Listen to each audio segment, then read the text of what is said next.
Good day mga kabeshi!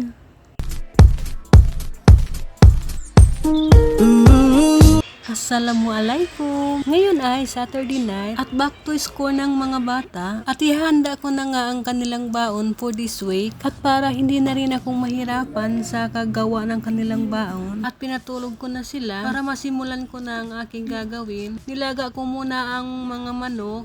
Habang hinihintay ko yung manok kumulo, babalatan ko muna ang patatas. At nilaga ko rin itong patatas sa pinaglagaan ko ng manok. 11:51 na at ngayon pa lang ako magdi-dinner.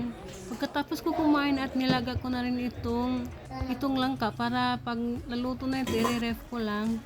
Nang lumamig na, hiniwa-hiwa ko na itong manok at yung patatas ay dinurog ko lang gamit ng tinidor. Dahil gagawa ako ng chicken potato drumstick, ipo-froze ko lang ito para hindi siya masira at para naman ready to cook na hindi na ako mahirapan sa kakagawa at hindi na rin sila malate. Nagbatik nga ako ng itlog dahil gagawa ako ng chicken nugget. Hiniwa ko lang pahaba ang manok at ilagyan ko rin ng ingredients. Pagkatapos ko ni marinate, and then gumawa din ako ng lumpiang Shanghai. Kagaya nga ng sinabi ko kanina, lahat ng itong ginawa ko, ipo-froze ko lang para ready to cook na. Pagkatapos ko nagawa ng lumpia, ito tinapos ko na ang chicken nuggets. At 12 plus na natapos ko na rin itong lahat. Ito lang naman ang ginawa ko, drumstick, lumpia, chicken nuggets at itong langka. Gi-froze ko lang itong lahat. Kung titingnan sa video, parang saglit ko lang ginawa. Pero sa totoo, grabe ang tagal kong ginawa nito, ilang oras bago ko yung matapos lahat.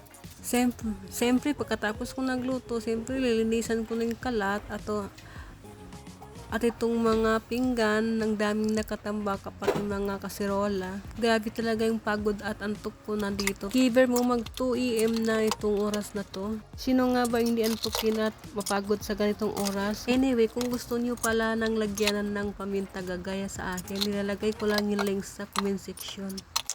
At pati na rin ang pag-drain na ng aking plato, ilalagay ko rin yan ang link sa comment section. Para kung gusto niyo bumili ng ganyan, i-click nyo na lang yung link para diretso kayo sa shop. Kung hindi ako nagkakamali, 3 ang kulay nito, puti, green, pati yan blue. Anyway, malapit na rin ako matapos nito. Samahan nyo na ako maglinis ng aming munting kusina.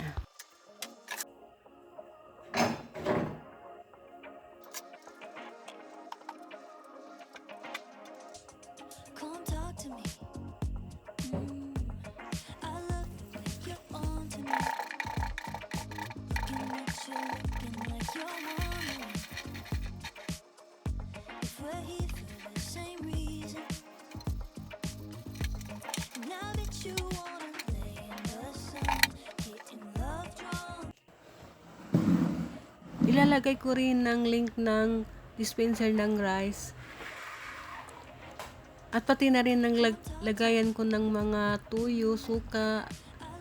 Tingnan nyo lang sa comment section para makadirect talaga kayo sa shop. Maganda talaga to sa personal kasi organized siya. I-click nyo na yung link para direct kayo sa shop at matulungan nyo na rin yung kagaya kong small affiliate char. Natapos ko na lahat hugasan ng mga plato, dito naman ako sa table na ito. And then, gagawa na rin ako ng ice.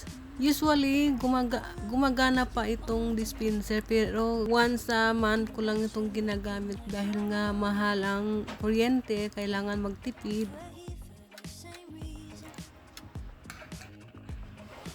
I-ready ko na rin ang kanilang mga sapatos. Lagyan ko na ng kiwi para bukas